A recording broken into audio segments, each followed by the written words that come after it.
And the reason I do it because it's so important. It is so important that we link our philosophies in our tradition. Because so many times when a Muslim or a theist talks to an atheist, we have the discussions and we don't link it to our tradition. So they may believe in God, but they won't accept Islam because you have not mentioned anything about Islam. And I think it's very powerful, or rather it's extremely important that when we're talking to an atheist or Christian or anybody, that we have the main goal in mind. The main goal is not to show that a creator exists, and we discussed this earlier. The main goal is to show them that Allah is worthy of our adoration, of our love, of our humility, of our obedience, of our love, and for us to know Him and to obey Him and to direct our acts of worship to Him alone. That's the end goal. The end goal is not just for them to believe in a creator. This is not Islam. This is not the Quran. The Quran didn't come here just to show you God exists. The Quran came here to show you who you must worship, which implies that you have to believe He's a creator as well. So that's why we talk about these arguments and link them to our tradition. But you have to understand, these arguments are also universal. That was very hot. Alhamdulillah. Okay, so now we're moving on to the Quranic argument for God's existence. We spoke about fitrah and first principles. We spoke about self-evident truths. We spoke about the implications of philosophical naturalism, the implications of atheism, or more specifically, philosophical naturalism, which is the philosophy that there is no divine, there is no supernatural, everything can be explained by physical processes.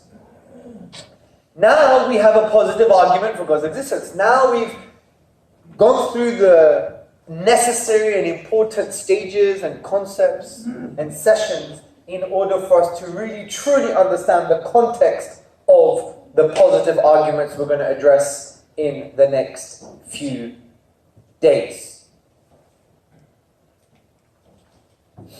Here's the story. You ready for the story? One day, I wake up in the morning, get ready for work, and I walk outside of my house. As I walk outside of my house, I see this black van with tinted glass windows stop right beside me.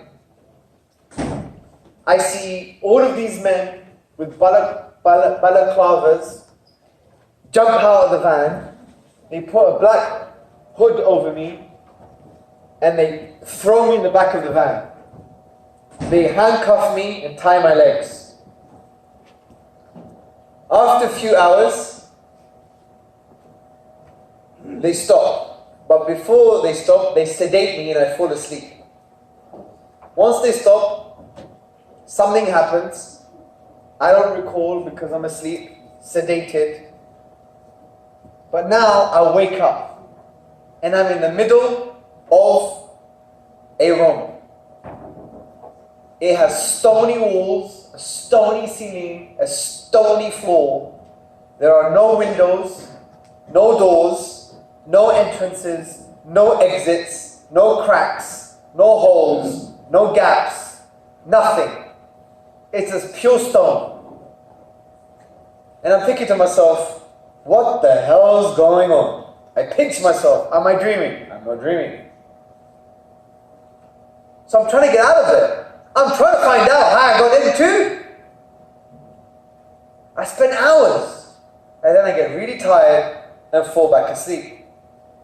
After some time, I wake up. And what do I see in front of me? I see a computer with a computer screen on a table, and on the screen as I approach it, it says, "This computer and desk came from nothing."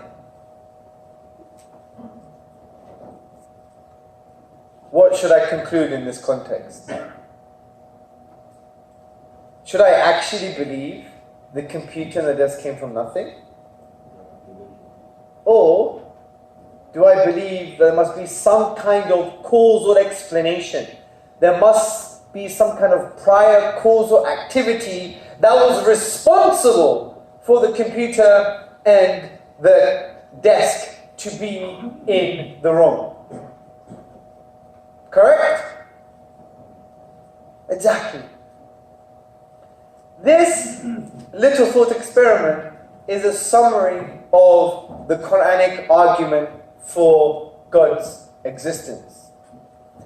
Allah subhanahu wa ta'ala says in the Quran, in chapter 52, verse 35 to 36. Or were they created by nothing? Or did they create themselves? Or did they create the heavens and the earth? Indeed, they have no certainty. So this is Quranic ayat, Quranic verses. But there is some logic behind these verses. The ulama actually discussed certain logical explanations for things that have a beginning. Because Allah says, the word here, khuliqu. Khuliqu means something that had a beginning. It's makhluq. It was created. It is muhdath. It came into being. Once it comes into being, then we need to explain it. We need to explain it. Now, originally, obviously these ayat refer to the specific human being. But the specific human being is a created being. It had a beginning. So Allah is asking, did you come from nothing? Did you create yourself? Did you, the created thing, create the heavens and the earth? Another created thing. Indeed, you have no certainty. So I want to break down the logic here. So I've already discussed the logic behind these ayat applied to everything that have a beginning, everything that came into existence, everything that is makhluk, everything that is created. So here are the four logical explanations. So if something began to exist, you can explain it by saying it came from nothing. If something began to exist, you can explain it by saying it was self-created. If something began to exist, you can explain it by saying, well, ultimately it was created by something else created. Or, what you can say, if something began to exist, you can say it was created by something uncreated. Does this make sense so far? Any issues? Okay, great. Now, obviously, one major problem here is, well, Hamza, if you want to apply this to the universe, and not just to apply this to human beings or other things that begin to exist, you have to show to me that the universe actually had a beginning. Right? Well, I'm not going to address this. That's for your homework. You could talk about this tomorrow. Let's assume the universe had a beginning. Now you can articulate that the universe had a beginning by referring to philosophical evidence. I don't like referring to empirical evidence like the Big Bang, for example, because the Big Bang is based on empirical evidence, and that can change based on new evidence. And there are currently 17 different models that explains the data. There are 17 different models that explain the Big Bang. There's not one way of looking at the situation, right? So it's not very definite. There's nothing conclusive from that point of view to show that the universe had a beginning. I like to refer to kind of philosophical evidence that is not based on our understanding of a particular time or a current level of understanding. It transcends time, because philosophical evidence, for example, showing that a physical infinite cannot exist is far more powerful to show that the universe had a beginning, but I don't want to get into that right now. That's for your own homework. So given that the universe began as well, we could apply these logical explanations to explain the universe. If the universe began, or given that it has a beginning, Could it come from nothing? Did it create itself? Did it create the heavens and the earth? Sorry, was it created by something else created, or did it have an uncreated creator? So, what we should do now is go through these logical explanations. So the first one, could the universe come from nothing? Who could answer this question? Could the universe come from nothing? Yes, sir. It could come from nothing. How? You can't prove it right. Well, the question I'm saying is, could the universe come from nothing? But the question you need to ask me is, what do you mean by nothing? So what we mean by nothing is no prior causal condition.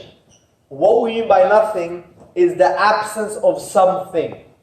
So could the universe come from no prior causal activity? Could the universe come into being from an absence of anything? Yes? No. No. Why? Because being cannot come from non-being. You can't have a cause come into existence and there was no prior causal condition. This is metaphysically impossible. Because think about this, the minute you say things can come into existence without any prior causal activity, it means things can disappear without no prior causal activity. The Walmart is only around the corner, right? It's not that far.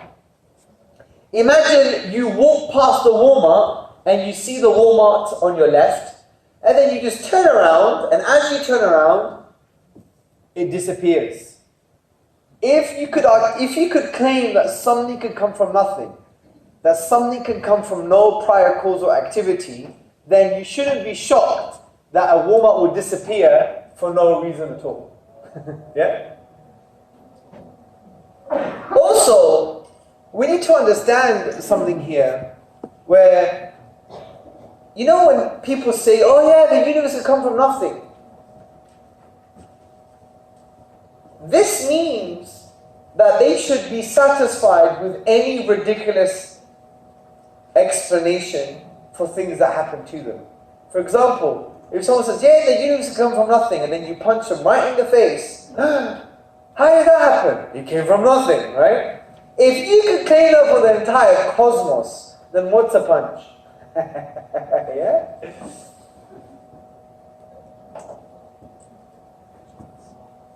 You know, and you have Abu Sulaiman al-Khattabi, a scholar who did a brief commentary on these ayats. He mentions something very similar. He says, oh, were they brought into being without creator? That could not happen because the creation must inevitably be connected to the creator. Now, obviously there are some contentions to this argument. So an atheist would say, well, there's a problem here. The problem is, aren't you assuming that causality exists outside of the universe? So what they're saying is this. They say, fine, we know there are causes and effects in the universe.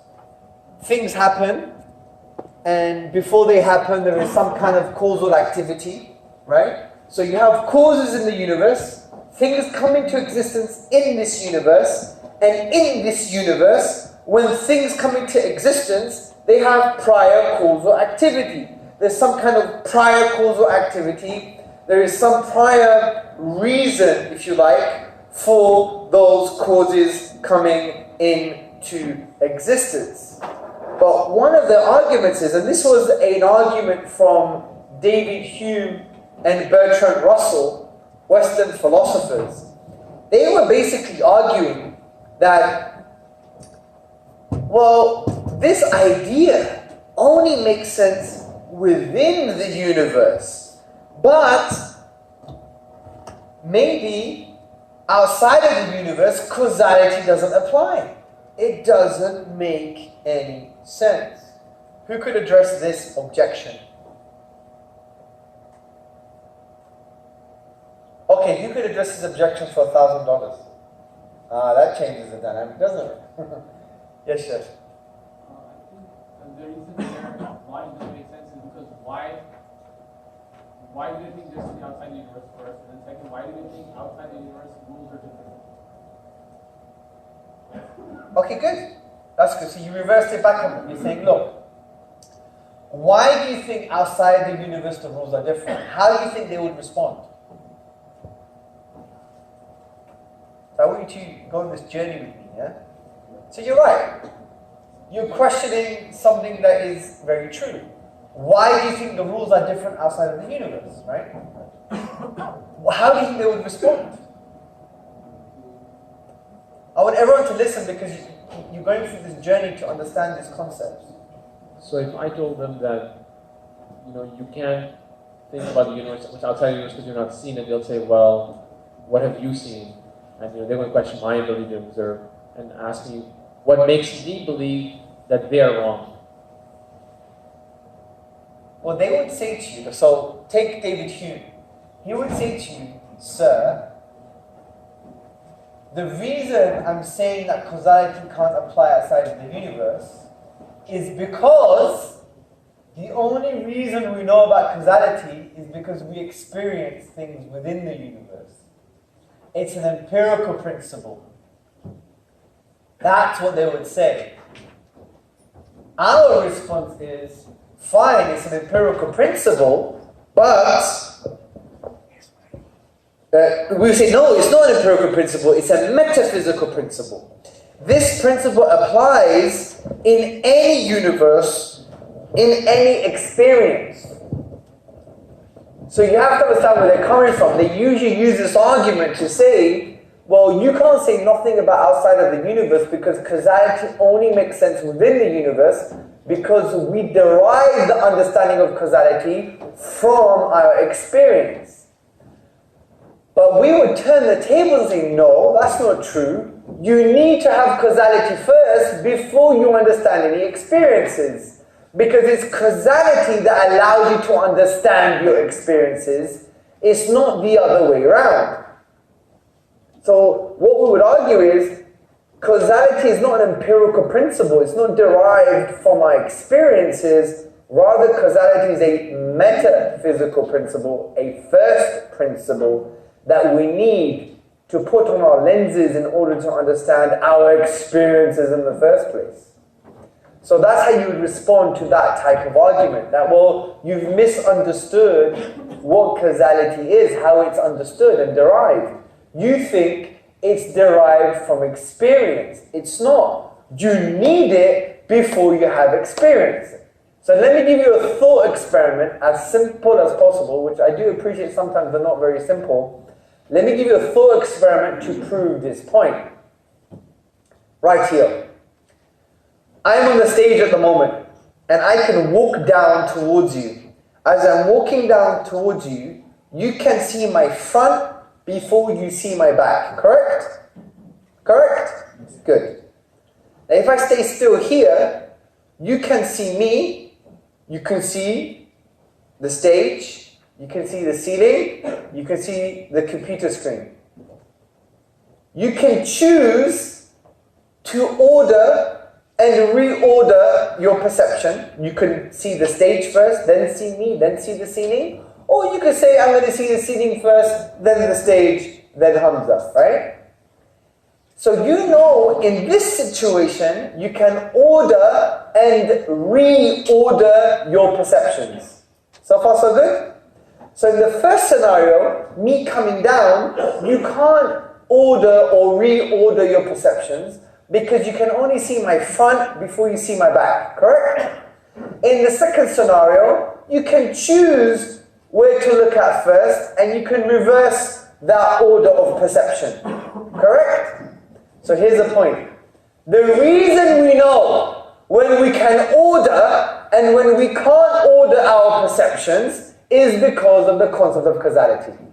There is some kind of causal link between my front and my back. And when I'm walking towards you, you understand that, therefore you make the conclusion, I can only see his back before I see his front. But when you see the picture of me just sitting down, you don't need those causal connections. So, this shows that you have the idea of causality to understand your experiences. You don't look at the world and you look at experience itself in order to understand causality. So you need causality, or the idea of causal connections, prior to your experiences. Otherwise, your experiences will be meaningless. That's a thought experiment to show that causality does make sense outside of the universe. It's not just an empirical principle, it's a metaphysical one. Now, okay, here's another contention. What about the scientists when they say, hey Hamza, what about quantum mechanics? What about quantum physics, right? That's what they would say. Quantum physics tells us that you have particles emerging from nothing. There is no prior causal condition. Zero. No prior causal condition. Particles emerge from nothing. How would you address this? Yes, sir. How do you know it's from nothing? The quantum vacuum is nothing. Particles emerge from nothing. Just because you can't see it doesn't mean it's from nothing. Sorry? Quantum fluctuation. Explain more. Yes, sister. So we know nothing, nothing exists from nothing, and nothing is God is God, and zero is zero, and the other is zero. So this is that. As a Muslim, as a believer, so my first principle is that God is here, and God can do everything that He wants to do.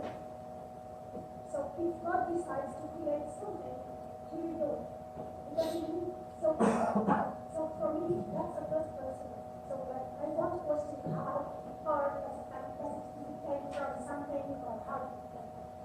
So I believe that God is powerful and He can do whatever He wants to do. Yeah, but that wouldn't be an adequate argument because you would have to assume God exists before you have to make them assume that God exists in order for them to understand your response. They're saying to you, a particle can emerge from nothing.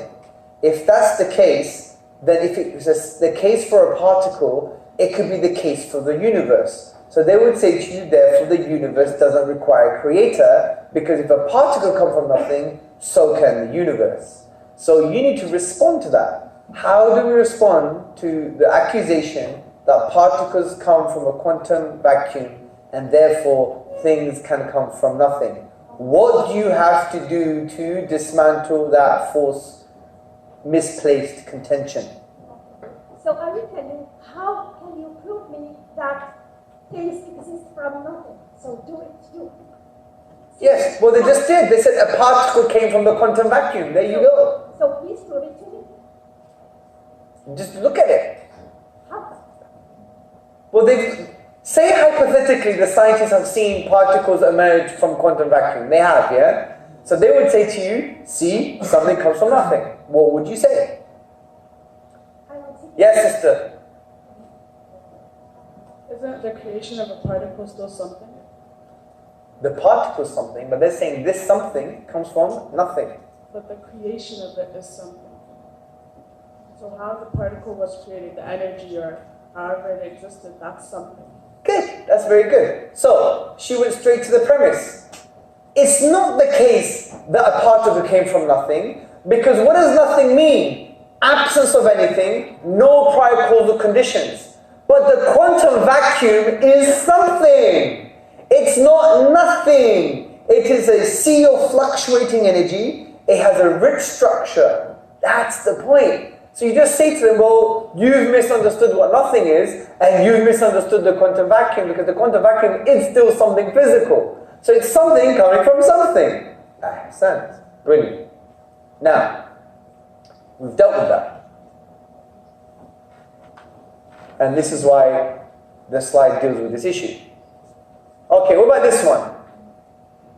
If you can't have something from nothing, then did God create from nothing? I'm not going to give you the answer, so let me repeat. And you have this question. Okay, Hamza, it makes sense. You can't have the universe from nothing. You can't have particles from nothing. You can't have a biryani from nothing. You can't have a salad from nothing. You can't have anything from nothing. So how did therefore God create from nothing? He didn't create from nothing.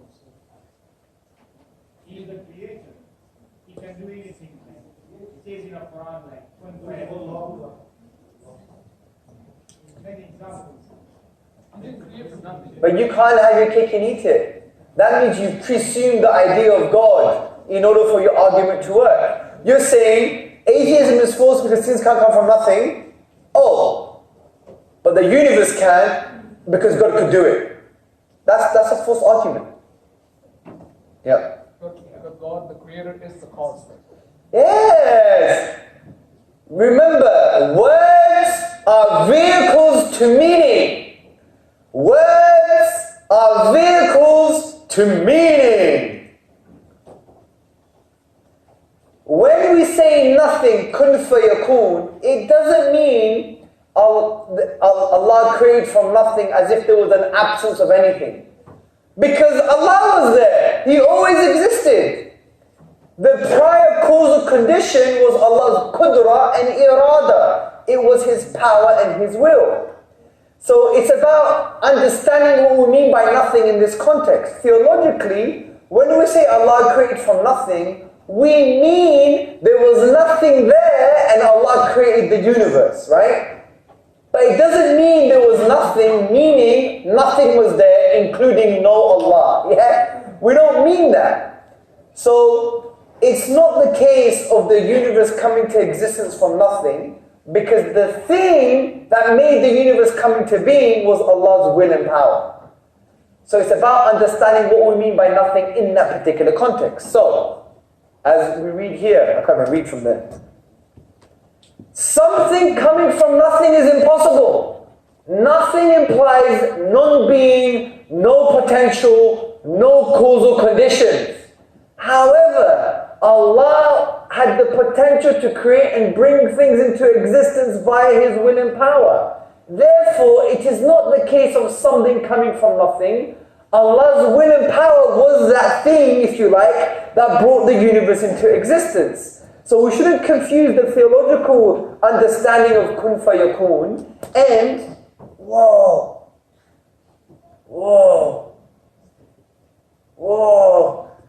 let's go electric shock, cut my leg. Allahu Akbar. Oh my God.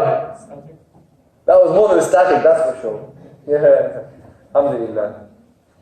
I was scared to sit down. Oh, alhamdulillah. Sorry, very humor for you. Okay, so we shouldn't confuse kun fayakun with something can come from nothing. That's not the case. Because what we mean by nothing here is no potential, no prior causal condition. But Allah is something from the point of view He is a being, right? So don't confuse Allah creating from no material. Because we believe there was nothing, only Allah, and Allah created the universe. So don't confuse the theological nothing, something coming from nothing, which means Allah created the universe and there was no material at all, and with what we're talking about now, the philosophical concept of nothing, which there is nothing there, no potential, no prior causal conditions.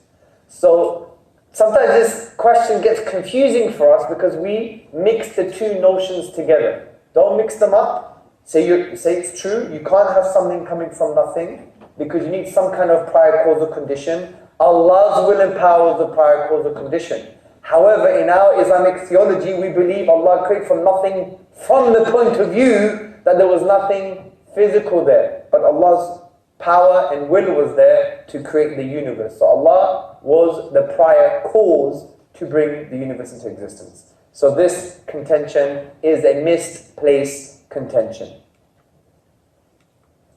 Does that make sense? Yes, sir.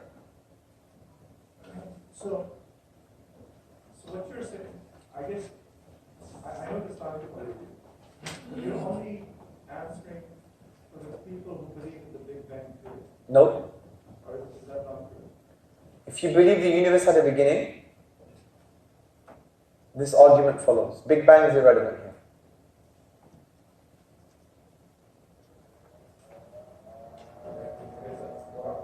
Because a lot of people who believe in Big Bang, they think that it just came out of nowhere and just expanded, I guess, right?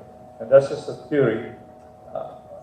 I honestly don't, prescribe to that theory. If somebody ever says that to me, for example, when I read about it, I believe in the electrical universe. So Yeah, but what happens in that case? with all due respect, the Big Bang is not as such. That is a very popular understanding of the Big Bang. But all of a sudden, there was an explosion. Yeah, there are 17 different models that relate to the Big Bang. One of them includes there was a pre-eternal quantum space, for example, or there was some kind of quantum haze, and then a particle emerged as some kind of hoo-ha, and then you had the universe. I'm not a scientist, so I don't know the details, but when you study the philosophy of science, you talk about this when you're talking about underdetermination, which is you have many theories to explain the same data, and all those theories are equivalent in value, in terms of truth value. So the point here is, it's not the kind of comical understanding of the Big Bang. There was nothing, all of a sudden, boom. No, I don't think anyone believes that. Yeah. So don't worry about the Big Bang for now. Okay. So what I'm trying to say here is, the minute you believe the universe began, the minute you could apply this, and you say, right, could it have come from nothing? And what we're saying is, we've already addressed the first logical explanation. The universe couldn't come from nothing. All right? Based on what we've just discussed so far. Based on the definition that nothing means an absence of something and no prior causal conditions. Do you understand? Good. So this leads us to the next logical explanation. Could the universe create itself? Yes, sir. I actually have a question on the previous points. Okay. We are saying that everything needs a cause. No, we're not. That's what you're saying. So what was the first principle that universe cannot come from nothing? There has to be a cause. And in our case, that Allah is going to. Yeah, so in the beginning, if you remember, we said this can only apply to things that have a beginning, that began to exist. Okay? So if you want to derive a principle from it, the principle will be whatever begins to exist has a cause. Not whatever exists. There is a subtle difference. Okay? So, could the universe be self-created? Why?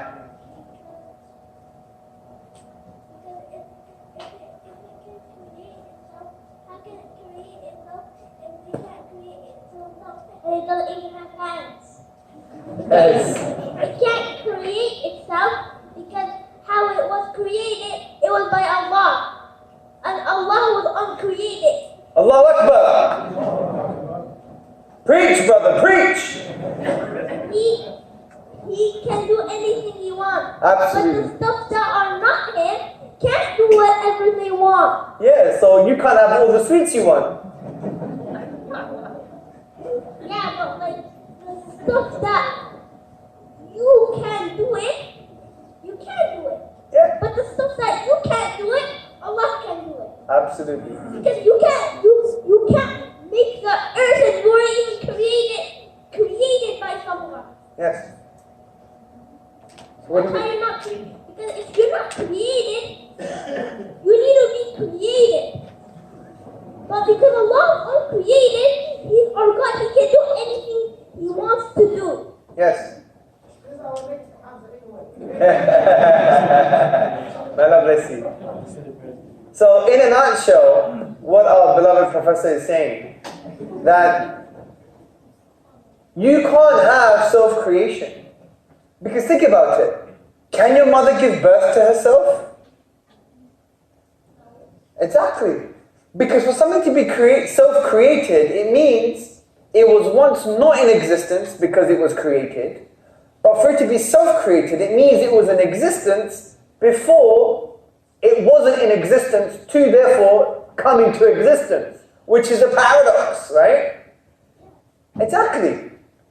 So the point here is, it's a logical impossibility for self-creation to happen.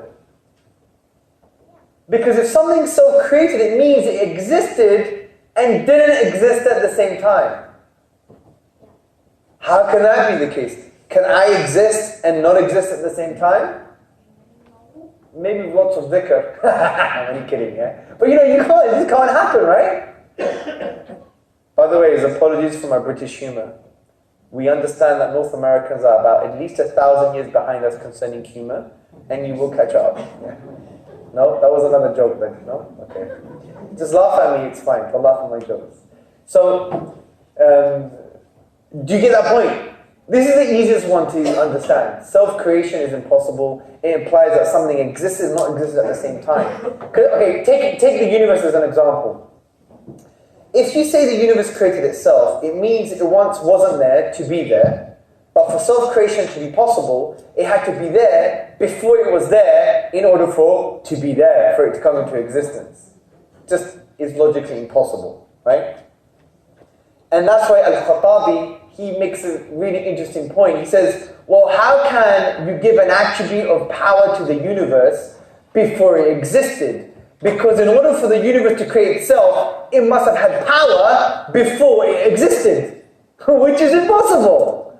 Actually, Al-Khattabi, he just made it sound more better than I did. MashaAllah, tabarakallah, right? So he said, this is even more fallacious argument, because if something does not exist, how can it be described as having power? How can it create anything? How could it do anything? So, the universe couldn't create itself. The universe couldn't come from nothing. It couldn't create itself. Now we have the third logical possibility. Could the universe be created by something else created? Who could answer this question? Yes, Sheikh. Maulana. Mufti.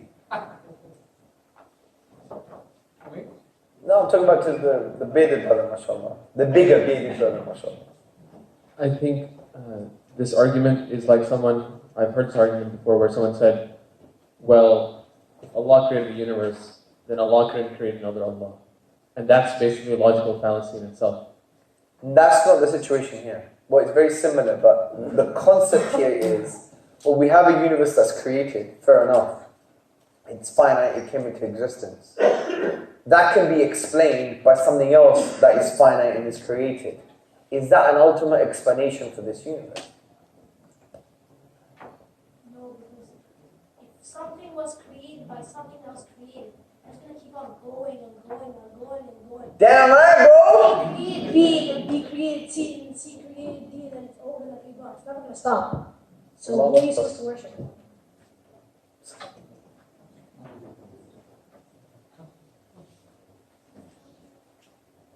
That was quite moving. Did you see how he connected it to worship? That was actually quite moving. So if A created B and B created C and C created D and that goes on forever, that will go on forever. So he didn't say, therefore you must have an uncreated creator. He said even something better. Then who are you supposed to worship then? Fitra. Children are ahl al-fitra. Wallahi. Beautiful. Beautiful. Jazakallah khair. Jazakallah khair. Jeep. So yeah, he's right. Fine. You're saying an explanation for this created universe that had a beginning is something else like another universe that had a beginning. But we could always raise the question, well then we'll create that universe. Another universe. We'll create that universe. Another universe. And we'll create that universe. Another universe. And if you go forever, you're going to have an infinite regress of universes. That means you have nothing in existence in the first place. Because this poses a massive problem that Al-Ghazali would say, the cause could have a cause, but if that cause has a cause and that goes on forever, then you will never have any existence around you in the first place. It's absurd. Al-Ghazali said this is the absurdity of the infinite regress of causes. Right? For example, if I wanted to go and kiss this brother's hand, but before I kiss his hand, I have to ask permission from the person behind me to kiss his hand, but that goes on forever, I'm never going to kiss his hand. Likewise, in order for this universe to be in existence, it was as a result of a previous universe that was also created, and that universe, for it to be in existence, had to have another universe previous to it that was also created, and that goes on forever. We would never have this universe in the first place. So what can we conclude? We conclude that by rational necessity, this universe must have had an uncaused cause or an uncreated creator. Because the universe couldn't come from nothing, it couldn't create itself, it couldn't be ultimately explained by something else that was created, because you have the problem of the infinite regress of causes. Therefore, the universe has an uncreated creator. This argument is so simple, brothers and sisters. I remember giving this argument to a Chinese atheist in Qatar. He was running a mobile phone business or something. And I just merely, practically just asked him these questions. I didn't even give him any answers. But he started from being an atheist to then becoming a deist. No, then becoming an agnostic, then becoming a deist, then believing there must have been some kind of causal creator. Just by these questions. It's the power of questions to get people to think.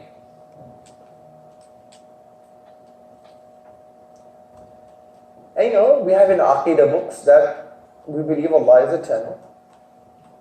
He has no beginning. He has no end. And when the Prophet ﷺ said, "You are the first and you are the last," this means He is the first with no beginning and the last with no end. Allah is eternal, everlasting, the uncreated creator. As Al-Ghazali said, the same can be said of the cause of the universe. Now it can either go ad infinitum forever, which is absurd, or it will come to an end, meaning there is an uncaused cause, there is an uncreated creator. And we have to understand, brothers and sisters, when we have these abstract arguments, that they have profound spiritual effects as well. We shouldn't just use these arguments in abstraction. They have to relate to our lives. And it's quite interesting that one of the Sahaba would hear the Messenger of Allah sallallahu alayhi wa sallam recite these verses we've just gone through. And he said that his heart began to soar.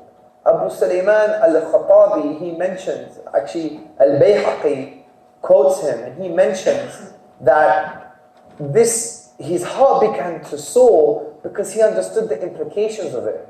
It affected his heart and his intellect. Arguments should do that. These type of positions and articulation of Islam, Islamic thought, shouldn't be abstract, right? It should affect who we are. Because if we now know there's an uncreated creator, then it should instill within us an immense sense of gratitude. And gratitude is the key to worship. Why should we be grateful? Because if there's a creator for the universe, including ourselves, then therefore Allah created our lives that we don't earn, own, or deserve, but it's freely given to us at every moment, and therefore we should create a sense of gratitude.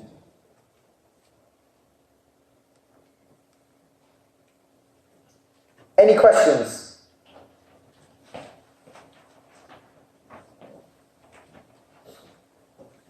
This is one of my favorite arguments because it's simple. Now there are different forms of this argument. This is usually called the Kalam cosmological argument. You have different formulations of it. They can get very complicated. But I use this with professors. Honestly. And if you want to be objective about the kind of videos that I've used this with professors, they haven't had an easy ride, right? At least give me that, right? To show the power of this argumentation. The best arguments are the arguments from the Quran. Now, by the way, when I speak to an atheist, depending on what type of atheist they are, what kind of human being they are, I may not say it's from the Quran. I might just give the logical structure. I might say, you know what? Since we believe the universe had a beginning, well, let's go through this logically from a metaphysical point of view. Could it come from nothing? And you define what nothing is. Could it create itself? Could it be created by something else created? Or could it be from an uncreated creator? You work your way through it. Once they come to the conclusion, then you say, oh, by the way, the Quran says exactly the same thing. to give power to the Quran, to show that we have a strong tradition, yeah? So it really depends who you're dealing with and what kind of person they are. And sometimes I won't even use the word created. Change the word created to cause. Say, so could the universe be caused from nothing? Right? Is it self-caused? Is it caused by something else that is caused? Or is it caused by something that's uncaused? Change the language depending who you speak to. This is a principle from Ali radiallahu anhu, as narrated by Al-Bukhari, when he says speak to people in a language that they understand. So when you use words like created, for some atheists, that's too much of a religious term. It's too much of a religious linguistic item. Yeah? Just change it. Instead of saying, was it created from nothing? Say, was it caused from nothing? Instead of saying, did it create itself? Do you say, was it self-caused? Instead of saying, was it caused by something else that's caused? Instead of saying, was it created by something else that was created? Say it was caused by something else that was caused. And then, if you say it was created by something uncreated, say it was caused by something uncaused. It's the same thing, but a different way of putting it, depending what kind of language people appreciate. So you have to learn to be dynamic in your dawah. Any questions? Yes, sir. What if they tell you that, what if the universe never had a cause, never had a beginning? What would the argument be? What would be that first one? Yeah, if they say the universe never had a cause, then there's two strategies to take. Strategy number one, show to them the universe had a cause. Strategy number two, use the argument that we're going to do after the break. Because it's not based on anything requiring a cause.